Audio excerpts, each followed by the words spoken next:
Assalamualaikum warahmatullahi wabarakatuh. Innal hamdalillah asyhadu an la ilaha illallah wa asyhadu anna Muhammadar Rasulullah. Allahumma shalli wa sallim wa barik ala sayyidina Muhammad ibn Abdillah wa ala alihi wa ashabihi wa mawalah. Amma ba'du, para pemirsa yang budiman, sahabat-sahabat kurma rahimana wa rahimakumullah. Sebelum saya masuk kepada substansi atau tema yang akan diketengahkan pada kesempatan ini, terlebih dahulu ada sedikit koreksi atau klarifikasi dengan liputan video yang sebelumnya, di mana saat itu saya bersama para santriyin atau santri laki-laki tentang harusnya kita bermazhab di dalam fikih.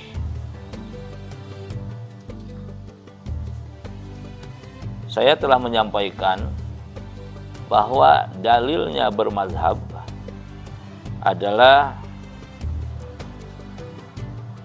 firman Allah dalam Al-Quran surat Asy-Syura.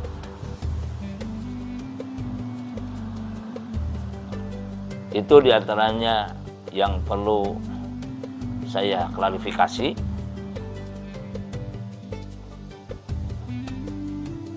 Tepatnya atau yang benar adalah firman Allah dalam Al-Quran surat Al-Anbiya. Sekali lagi, surat Al-Anbiya ayat 7. Bunyinya, a'udzu billahi as-sami'il 'alim minasyaitonir rajim. Wa ma arsalna qablaka illa rijalan nuhi ilaihim fas'alu ahla dzikri in kuntum la ta'lamun. Artinya, wallahu a'lam wa rasuluhu bimuradih, dan tidaklah aku utus sebelummu kecuali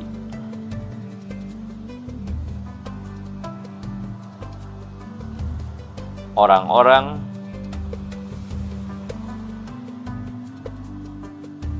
kecuali laki-laki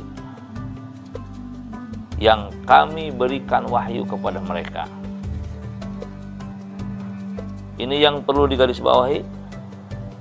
Fas'alu ahla dzikri, maka bertanyalah kalian semua kepada ahli zikir. Maksudnya kepada ahli ilmu atau para ulama yang ahli zikir. Kenapa di sini dikatakannya ahla zikri, tidak langsung ahla ilmi?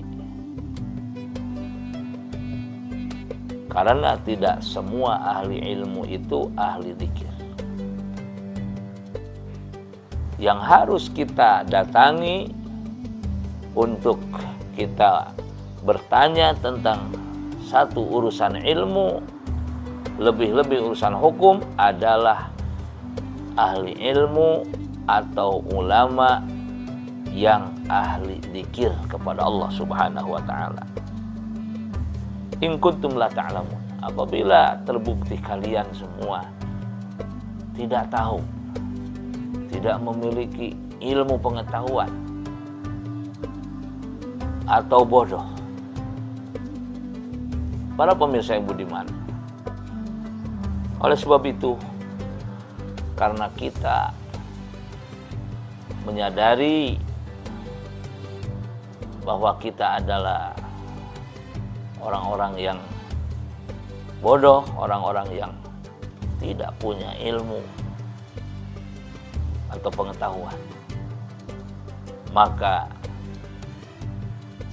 sikap kita yang paling terbaik adalah datang kepada ulama, datang kepada ahli ilmu yang ahli zikir, sesuai dengan himbauan serta arahan atau bisa juga dikatakan perintah Allah Subhanahu wa taala dalam ayat 7 surah Al-Anbiya yang telah saya bacakan tadi.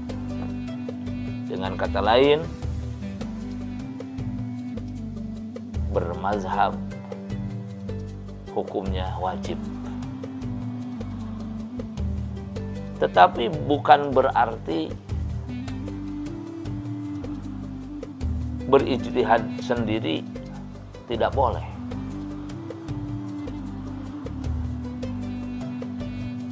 Para pemirsa yang budiman,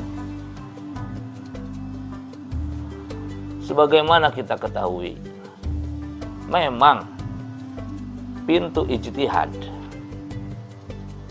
tetap terbuka hingga kini, bahkan hingga hari kiamat. Apabila ada di antara mereka saudara-saudara kita sesama umat Islam dalam fikihnya, dalam menentukan hukum-hukum agamanya untuk mereka jadikan pegangan di dalam amal ibadahnya, mereka berijtihad, silahkan, itu diperbolehkan.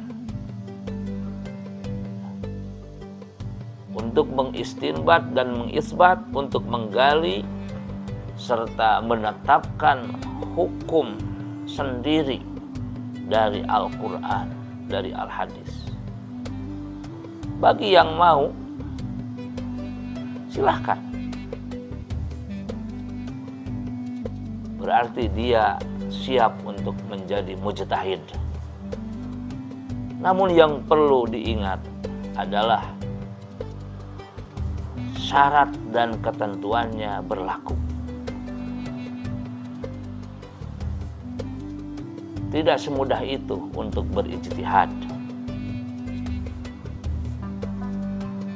Bahkan Imam Muhammad bin Idris Asy-Syafi'i radhiyallahu anhu mengatakan, la yajuzu li ghairil mujtahidil mutlaq al-istidlalu bil ayatil qur'aniyah wal ahaditsin nabawiyah. Tidak boleh bagi selain ulama mujtahid mutlak untuk gegabah, untuk begitu saja membuat dalil dengan ayat-ayat Quran dan hadis-hadis Nabi. Maksudnya adalah tidak sembarangan orang bisa mengistinbat, menggali dan mengisbat, menetapkan hukum dengan sendirinya langsung dari ayat-ayat Quran dan hadis-hadis Nabi.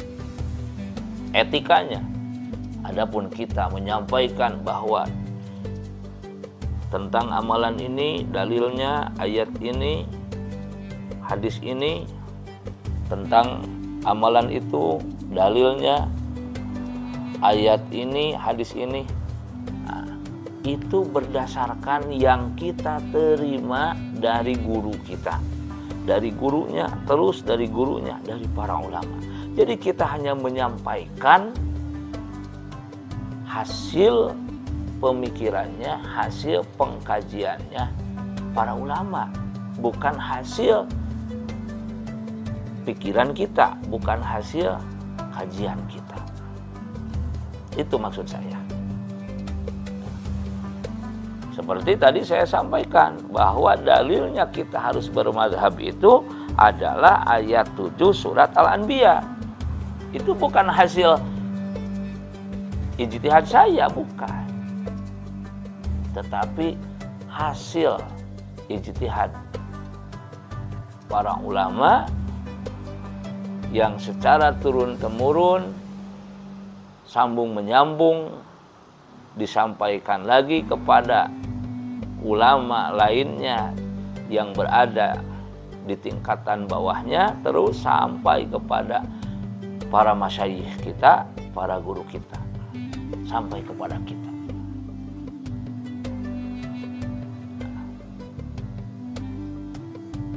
Para pemirsa yang budiman, jadi sekali lagi, bagi yang berminat ijtihad, silahkan. Apabila punya kemampuan, Al-Qur'annya yang 30 juz, 114 surat, 6.000 sekian ayat, dia sudah hafal. Plus menguasai ilmu qiraah, ilmu tilawah, ilmu tata cara membacanya dengan baik dan benar. Asbab nuzul ayat-ayatnya dia kuasai.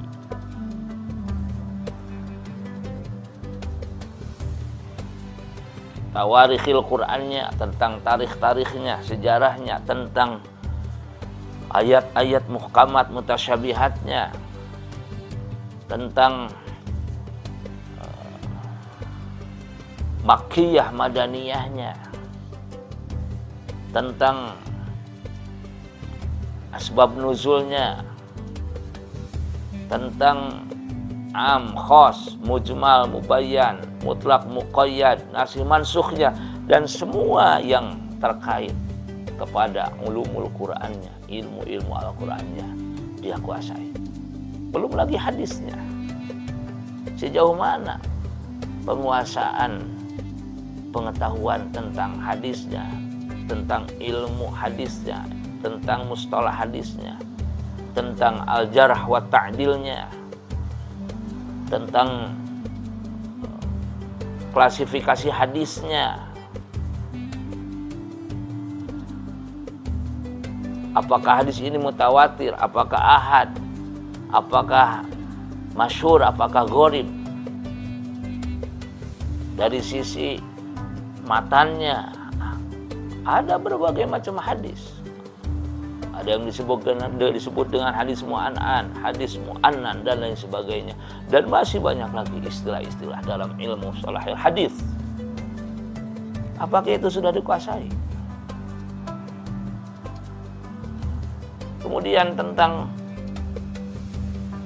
ilmu gramatika bahasa Arabnya, nahwu sharafnya, yang dilengkapi dengan ilmu balaghahnya, ilmu badi, bayan, mantek, ma'aninya. Apakah itu sudah dikuasai juga? Kalau sudah, silahkan berijtihad sendiri dalam fikih. Nah, kalau tidak, seperti kebanyakan kita ini adalah, sekali lagi, menyadari kita orang-orang yang bodoh, yang tidak punya ilmu pengetahuan yang luas. Lebih baik kita bermadzhab, mengikuti arahan yang telah digariskan oleh guru kita.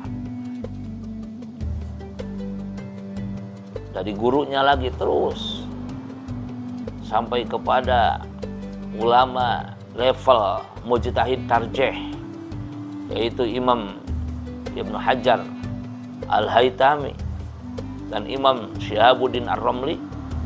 Kemudian di atasnya lagi level mujtahid fatwa, yaitu Imam Muhyiddin An-Nawawi dan Imam Ar-Rafi'i. Nah, ini yang perlu diklarifikasi juga. Yang keduanya tentang ulama level mujtahid fatwa, yaitu Imam Muhyiddin An-Nawawi beserta Imam Ar-Rafi'i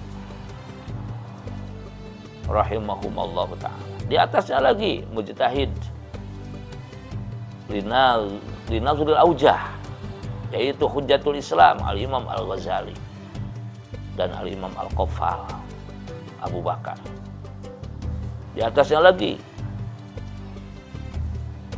mujtahid madhab Imam Al-Muzani dan Imam Al-Buwaiti, hingga guru beliau-beliau itu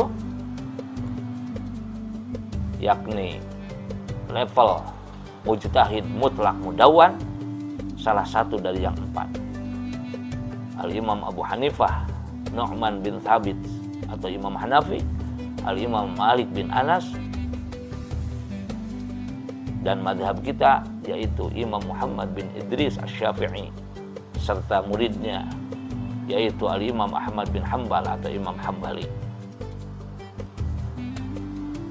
Para pemirsa yang budiman, sahabat-sahabat kurma rahimana wa rahimakumullah.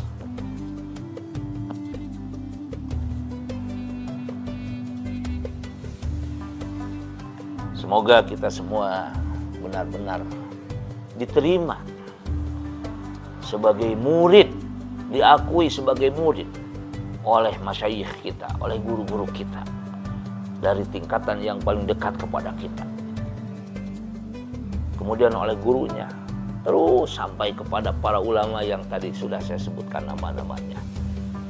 Sampai kepada tingkatan atba'u tabi'in, dan para sahabat radhiyallahu anhum hingga Rasulullah Muhammad sallallahu alaihi wasallam. Allahumma amin ya rabbal alamin. Semoga kelak di akhirat kita dikumpulkan bersama beliau-beliau semua. Semoga kita pada hari kiamat dipertemukan Allah bersama beliau-beliau itu, para guru kita, para ulama al-amilun, para aulia al-arifun, beserta baginda Rasulullah Muhammad sallallahu alaihi wasallam, dan mendapatkan syafaat dari beliau. Marilah para pemirsa yang budiman, jangan pernah kita berhenti untuk niat kita thalabul ilmi.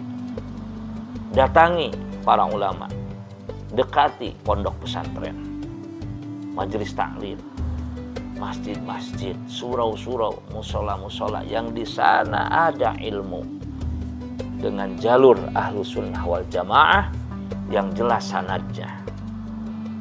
Ini yang ketiga yang perlu saya klarifikasi tentang sanad. Al-Imam Muhammad bin Sirin radhiyallahu anhu diriwayatkan oleh Imam Muslim menyampaikan hadis, inna hadzal ilma dinun. Sesungguhnya ilmu ini adalah agama. Fangzuru, maka kalian harus melihat, memperhatikan, mencermati. Aman dari siapa tak khuduna, kalian semua mengambil hadzal dina, agama ini. Artinya jangan sampai kita salah langkah mengambil ilmu dari orang yang tidak jelas silsilahnya sanadnya. Jangan sampai seperti itu. Karena ilmu itu agama, harus jelas sanadnya. Rombongannya harus jelas. Kalau kita rombongan guru-guru kita, rombongan Imam Nawawi, rombongan Imam Ghazali, rombongan Imam Asy-Syafi'i radhiyallahu taala anhum ajma'in, nyambung gerbong kita rombongannya kepada para sahabat radhiyallahu anhum dan kepada baginda Rasulullah Muhammad sallallahu alaihi wasallam. Itulah pentingnya sanad. Agar kita punya gerbong dengan lokomotif yang jelas.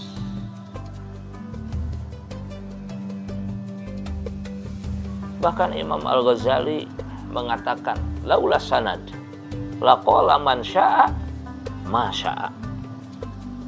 Kalaulah tidak ada sanad, dalam ilmu itu, dalam agama itu, tentu akan bicara siapa saja yang mau dan semaunya. Tidak bisa seperti itu untuk ilmu agama itu. Tidak bisa. Siapa saja yang mau bicara dan bicaranya semau dia, tidak bisa. Harus jelas. Saya menyampaikan dari guru saya, dari gurunya terus. Jadi kesimpulannya para pemirsa yang budiman, sahabat-sahabat kurma rahimana wa rahimakumullah, ilmu yang mana yang harus kita jadikan pegangan untuk beramal dan untuk disampaikan kepada orang lain? Jawabannya adalah ilmu yang jelas sanadnya. Demikian untuk klarifikasi. Semoga bermanfaat. Wallahul muwaffiq ila aqwamit thoriq. Wassalamualaikum warahmatullahi wabarakatuh.